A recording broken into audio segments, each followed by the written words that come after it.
I miss you." At her words, my face turned as red as a lobster. "So, does that mean you want to come over to my place, Natalie?" When I asked for confirmation, she also blushed. She covered her face with both hands. Apparently, she tends to make natural and careless remarks. Heart pounding, I raised both my hands. "My name is Jason, I'm 30 years old. I'm a truck driver. Today, like any other day, I picked up cargo at the airport to transport it to various destinations. As a kid, I once got to ride in my father's long-haul truck for a field trip. He looked cool driving, hauling cargo, and communicating with clients, and I decided I wanted to be like him when I grew up. It's noon now. At a convenience store big enough for my truck, I bought lunch and was taking a break when my phone rang. It was Derek. He's been my close friend since middle school, and believe it or not, he's now a pilot. Though we both drive for a living, our jobs couldn't be more different, yet we've stayed good friends. "Hey, what's up?" I answered the phone casually, hearing a chuckle from the other end. "That's your opener. No, long time no see. Or how are you?" It's hardly long time no see, when we just saw each other briefly at the airport last week. When I'm loading cargo at the airport, Derek sometimes pops up. If my work schedule and Derek's free time align, he comes over to see me. I think he's really diligent. By the way, I've never gone out of my way to look for him. Well, whatever. I've got a reason to. You free next Sunday? Hang out with me? I grimaced, unseen on the other end. Don't assume I'm free. But I am. What are we doing? I'm not up for a date with you. I joked, and Derek laughed. I wouldn't want that either. Actually, I've got a dinner planned with a girl, but it turns out she's bringing a friend. I don't want to be the only guy. Can you come? The friend is a flight attendant. At the end, I could almost see his mischievous grin through the phone. Even if I dine with a flight attendant, what good does it do me? I'd just be making you look good. Have you got your eye on one of them? As I spoke, he fumbled for words. Such a transparent guy. Geez, fine. I'll be your wingman then. Both of them are probably after you. It's cruel, really. You should introduce them to some better guys. As I mixed self-deprecation with my response, his tone became serious. You're a good man, you know. His sudden compliment made me a bit embarrassed. Come on, there's no comparison between a glamorous pilot like you and a truck driver like me. See ya. I hung up the phone, feeling awkward. I suppressed a grin. That guy, he really is a good guy. Just one kind word from him lifted my spirits, and I sang to myself while driving. A week later, dressed in the best outfit from my drawer, I met up with Derek. Tall and handsome, he looks good in anything he wears. That day, he was dressed in a fine white knit sweater paired with jeans. Hope you spill pasta sauce all over that. I teased, and he chuckled. Maybe I'll skip ordering anything with tomato sauce. The venue today was an Italian restaurant. Fancy pasta doesn't suit me, but this place has a salad bar with even authentic curry included. While picking a restaurant that would appeal to the ladies, Derek also considered my tastes. From my perspective, he is the perfect guy. It's hard to believe he's still single at this age. After a while, two women arrived at the restaurant, both smiling. Sitting across from Derek was Amber. She's a cute woman with short black hair that suits her well. Her knee-length pink dress also looks great on her. Sitting across from me was Natalie. This beauty had her black hair pulled back into a bun, looking as if she came straight from work. She was dressed in a striped shirt and pants. Her good figure was obvious at a glance. Both of them, 2 years younger than us, are 28-year-old flight attendants. After introductions were made, Derek started chatting amiably with Amber, who was sitting in front of him.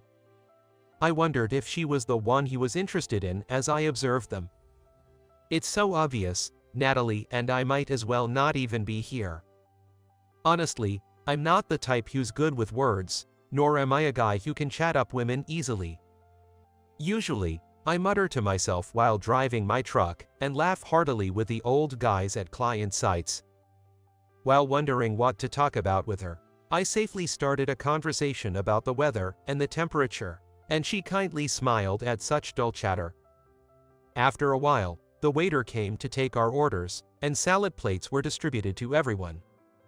"Derek, let's go," Amber said in a sweet voice, inviting him. Derek, with a slight smile, asked Natalie and me, "Can we go ahead and get our food first?" In such a setting, I couldn't say no, so I gestured for them to go ahead. I thought we all could have gone together to get our food, but if they say they'll go first, we just have to wait. Left alone at the table, feeling a bit bewildered, Natalie quietly started talking to me. "I'm sorry. That girl, Amber, likes Derek." I was a bit surprised. I thought both of them liked him. Actually, Amber initially invited him to dinner. He gently declined, citing that being alone together might lead to misunderstandings. What a situation to be in. Then, finding Natalie nearby, Amber quickly grabbed her, saying, "If she is with us, it won't be just the two of us, right?" And that's how Natalie got roped into this. She asked for my help. I couldn't say no. I hesitated a little, then asked quietly, "So, Natalie, do you also like Derek?" I trailed off, but she shook her head with a smile. "I respect him as a pilot, but I have no romantic feelings for him. I know how Amber feels, and besides, I have no desire to get married." Such beauty, and no desire to marry, what a waste. Oh, maybe not. Was that a subtle hint for me? This meeting was orchestrated for Derek and Amber, and we were just extras. And these extras weren't going to end up together, just to be clear. I chuckled to myself, but knowing the situation made it easier not to feel pressured. I just needed to have a pleasant conversation with this beautiful woman for about 2 hours. Just as they returned, we headed to the salad bar. I filled my plate to the brim with salad and then headed to the curry station to heap on some rice. I topped it off with what turned out to be green curry. Seeing my plate, Natalie's eyes widened.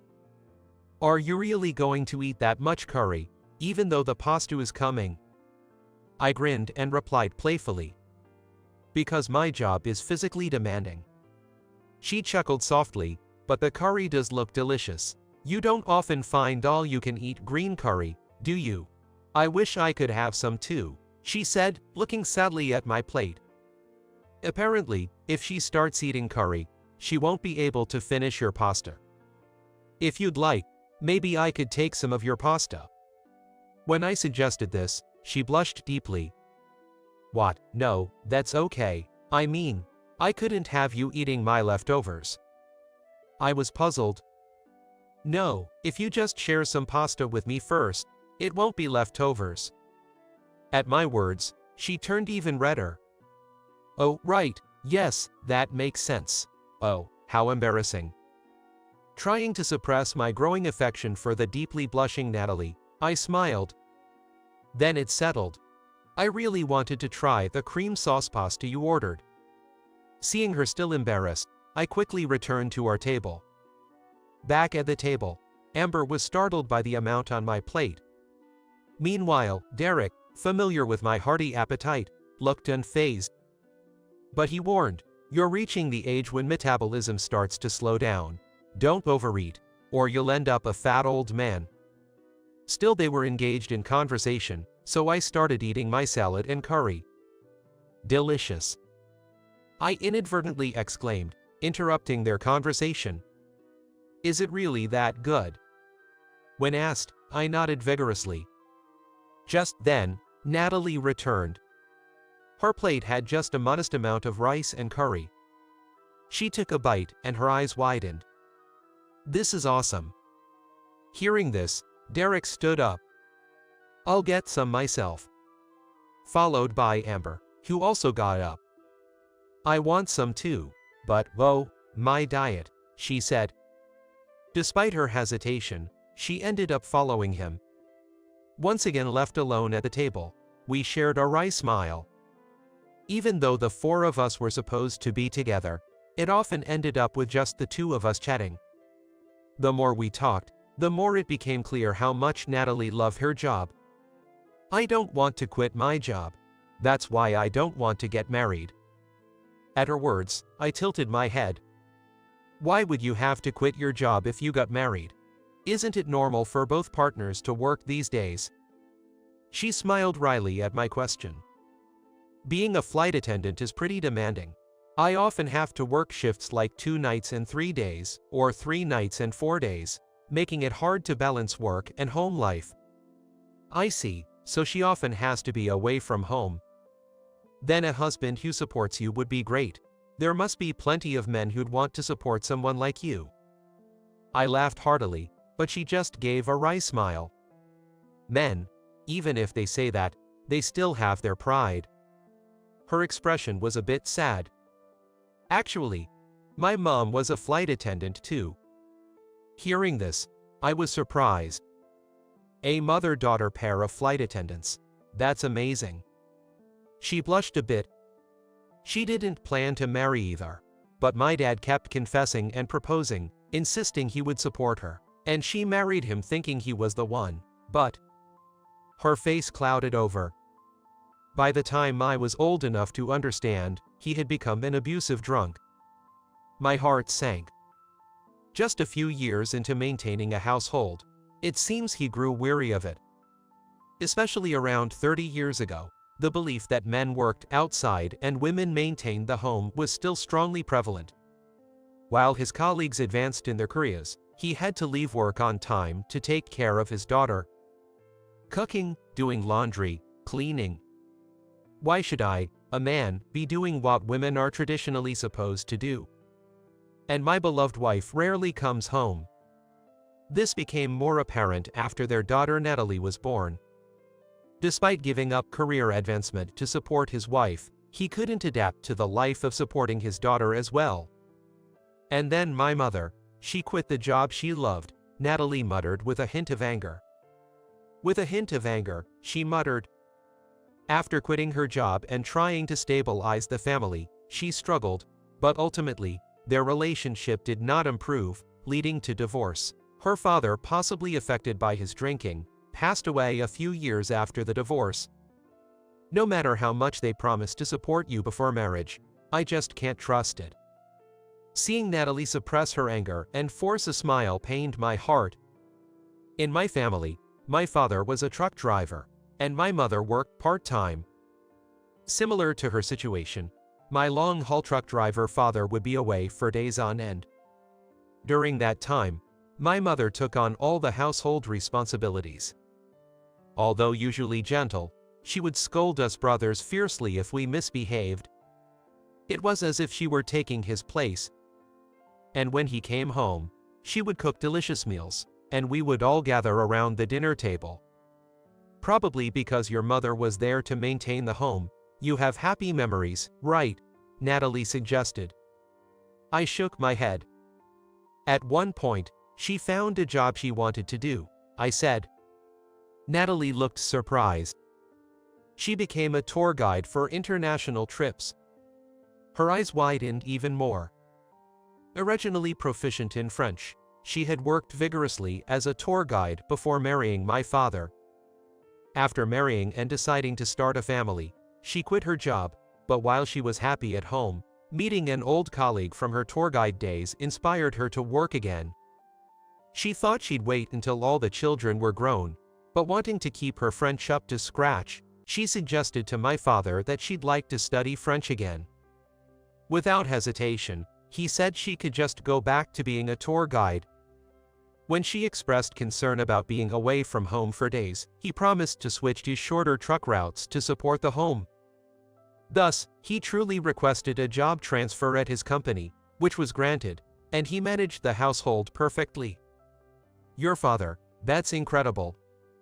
Natalie said, her voice filled with admiration.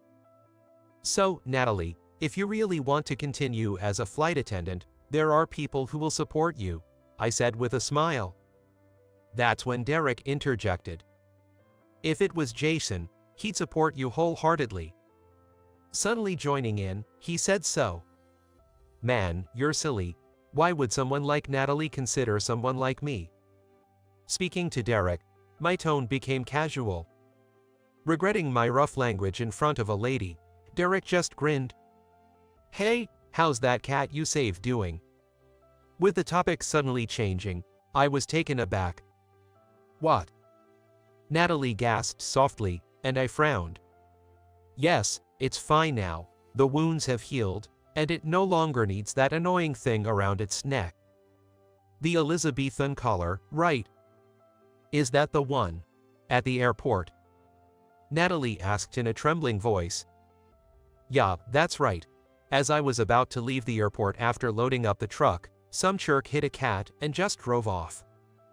The car that hit the cat just drove away. In a panic, I parked my truck nearby and rushed to the cat. It was limp, but still breathing, so I quickly took it to a vet, promised to pick it up after work, and even called several times during the day to check on its condition. When I finally finished work and went to pick up the cat, it was bandaged up in several places and had an Elizabethan collar around its neck, trembling with anxiety. It's still not quite used to me, gets a bit scratchy, but it's really cute. As I slackened my cheeks fondly, Natalie trembled. It was you. Did you know? Derek nodded knowingly. I was clueless. What do you mean? When I asked, Derek explained. The day I rescued the cat. By coincidence, Derek and Natalie, who were also at the parking lot walking to work, witnessed the cat being hit by the car. The two of them ran towards the scene, but I was quicker. When I swiftly jumped out of the driver's seat and took care of the cat, Natalie murmured, "That's wonderful." I've never seen Natalie look so enchanted before. I thought maybe, just maybe, you two might hit it off. I wasn't going to say anything if your conversation didn't go well, but the vibes seem good, right? Derek said, glancing at Amber. Yet, it's a good mood. Jason seems like he would listen to all of Natalie's whims. Amber said, grinning and resting her chin on her hand. Then, Derek and Amber stood up. Well, we'll leave you two alone then, they said, linking arms. What? Natalie exclaimed in surprise. Actually, we're dating. It's a secret, okay? Natalie, with her mouth agape, stammered, but I thought you admired him, and I was helping out. It only became official recently. I had to keep up the admiring act, right? Amber said with a mischievous smile. Derek told me he wanted me to meet someone, so I helped out. It seems the whole setup was for me and Natalie. Look, Natalie, in my opinion, Jason is the best guy I know. You can trust him. Derek said with a flashy wink, then even paid the bill before leaving the restaurant. Left alone, we were enveloped in silence. Sorry, this turned out to be a weird kind of mixer, she said, her face turning red. No, it's okay. The silence felt uncomfortable, so I offered her my phone. Want to see the cat? As I brought up the photo of the cat on the screen and handed it to Natalie, she asked. It's cute. What's its name? As Natalie touched my phone, I felt increasingly aware of her. Despite trying not to think about it, her earlier compliment and being told we were a good match made me conscious. I picked it up at the airport, so, airport, I said, revealing the simple name I had given it. Derek had laughed heartily at my straightforward naming. But Natalie didn't laugh. It's cute. Praising the name airport made my heart race. I'd like to meet it. I blushed red like a lobster. So, does that mean you want to come over to my place, Natalie? When I asked for confirmation, her face turned bright red. What? No, not like that, I mean, yes, it is like that, I'm being forward. She covered her face with both hands. It seems she sometimes makes naive and unintentional remarks. Please, come and play with the cat. I promise I won't make any moves. I won't do anything. I raised both hands as a sign of my promise. Seeing my hands raised and my earnest face, Natalie burst into laughter. I trust you. I firmly maintained my composure and nodded seriously. I had planned to set another day, but Natalie seemed eager to come to my place right then. Pointing this out might make her flustered again, so I decided to just bring her home. She had come by train, and I had driven. The ride in the cramped car was a bit nerve-wracking for both of us. We arrived at my small, shabby apartment. I lived here alone. Thanks to the lenient pet policies of the rundown apartment, the landlord easily allowed it. As I unlocked the door and we entered, the cries of Airport echoed immediately.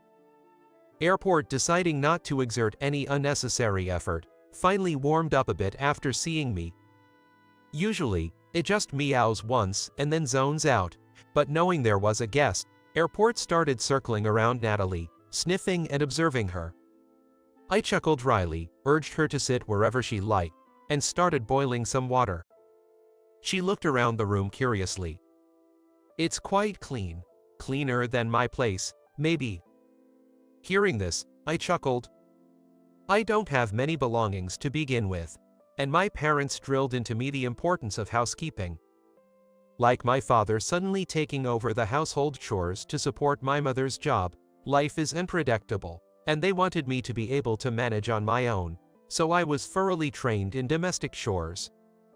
Hearing this, Natalie smiled and petted Airport, saying, "You really have wonderful parents." Really, it's settling in. I was astounded. It rarely came close to me. Yet here it was, purring and cuddling up to her. Maybe you would be better off as its owner. As I served the tea, she shook her head sadly.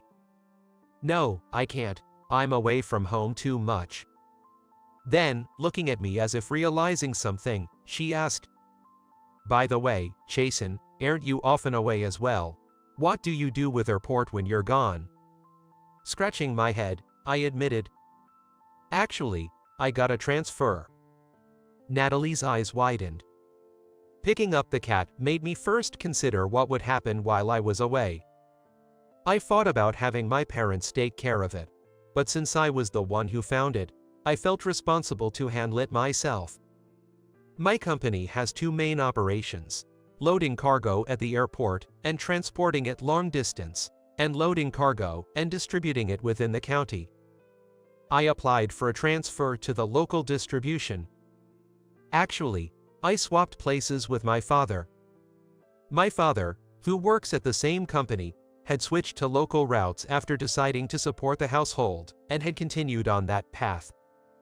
When I discussed the cat with him, he casually said, "Then, how about we switch? I don't have to be home as much now that you kids are all grown up." And he went straight to our boss, President Thompson, to make it official. I was worried about him suddenly switching to long distance at his age, but he has always loved driving and took pride in his long-haul work. Now, he's happily back on long-distance routes. "You changed your work style for the cat." She was amazed, her eyes wide in surprise. "Of course, I'm responsible for a life, after all." Natalie covered her face. "What's wrong?"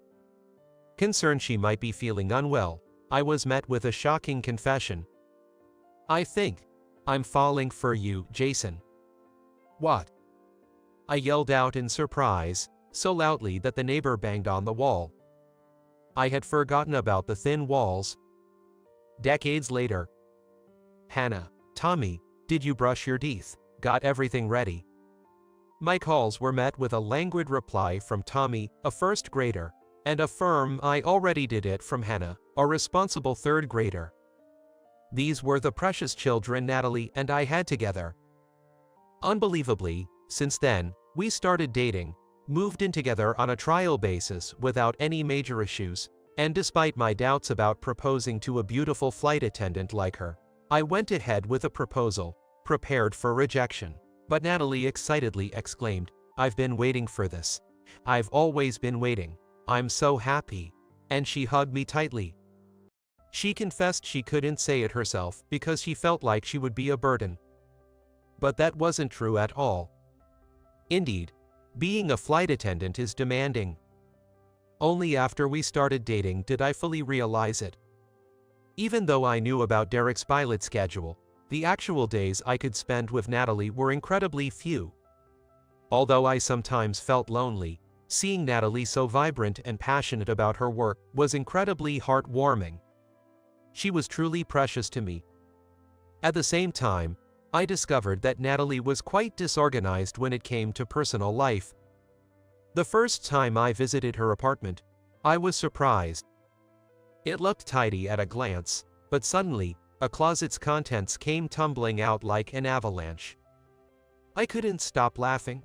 It was like something out of a cartoon. What she struggled with, I excelled at. Conversely, things like shopping, meal planning, and organizing dates and trips, which I'm bad at, were Natalie's strengths. Currently, Natalie buys groceries in bulk on her days off and prepares meal plans. I follow these plans and cook accordingly. Sometimes, we sneak out for a meal, but I make up for it by using the extra ingredients to prepare lunch boxes during the day. In the evening, Natalie returned home laden with bags. The kids joyously greeted her. Airport, now quite an old cat but still sprightly, slowly joined the welcoming circle. I love this scene, where our entire family gathers at the entrance. Welcome home. I cherish being able to say these words every time. I'm home, thanks for everything. Natalie always adds a thank you. After the family dinner, Natalie bathed with the kids and read them a bedtime story. Usually, the kids head straight to bed when it's time to sleep, but they always wait for Natalie to read to them when she's home. It must be an irreplaceable time for Natalie too. After putting the kids to bed, Natalie came out of the bedroom and smiled at me. I made some tea, and we sat side by side on the sofa. Amber just asked where we're planning to go for the kids' summer vacation. Any ideas? I responded with a smile. How about camping? Or an amusement park? What if we do both? That sounds great. Derek and Amber got married a few years ago. Amber quit her job as a flight attendant to support Derek's demanding career. She had always planned to scale back her career no matter whom she married. Our families regularly interact as one big group. Thinking back to when I rescued Airport the cat, if Derek had not noticed Natalie's words then, we might not have this happiness today. Blessed with parents who respected each other's careers, I've been able to honor Natalie's profession in the same way. I am grateful for all these serendipitous connections. Watching Natalie excitedly discuss our next vacation, I cherished the happiness we have now.